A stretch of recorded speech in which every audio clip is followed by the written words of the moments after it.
Hürmetli vatandaşlarım, leksiyemizin ikincisine başlayımız. Leksiyada Sadaqaca Rozi. İqlim meseleleri Cumhur hükümeti bar gücü bilen payçak bazarını qutqazmoqchi bo'ldi. Önüm birer mi?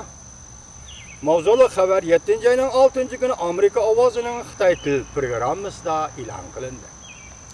Haber mundaq başlandı.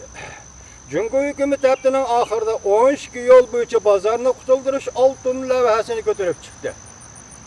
Ve Cumhur payçak bazarını muqimlashtirmoqchi bo'ldi. Bugün 7. ayının 6. günü Cumhur'un o belgilik payçakı bir örlep bir pasayıp 3775.91 noktaya yetib keldi. 2-4% örlügen bo'ldi. Cumhur hükümetinin bazarını qutuldirish tadbirleri önem beremdi. Cumhur'un payçak bazarı kelgusida qanday taraqqiy qiladi?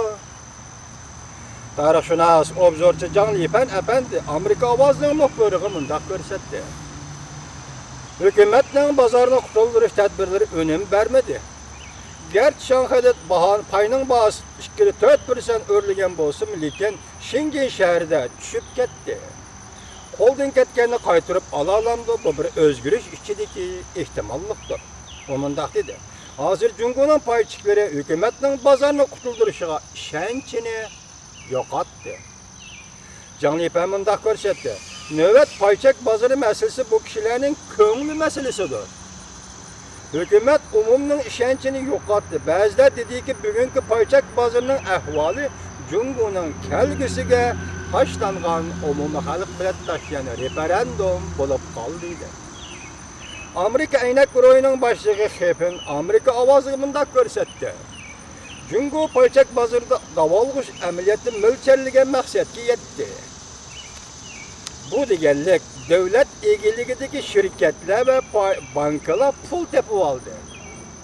Bu deganlik davlat egiligidagi shirkatlar va bankalar pul tepib oldi.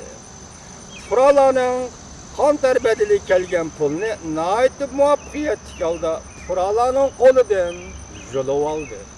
Demak, bu yerda bir tartib buzilyapti. Paychak bozorda bir tartib buzilyapti. Pulning qayerga ketganligi masalasi cho'ng masala emas. U yo'qolib desam, ya'ni birisining yanchiqiga tushdi. Masala nada desa bir tartib, paychak bozorda bir tartib. Cumhurning iqtisod qurilmasi bir tartib buzilyapti.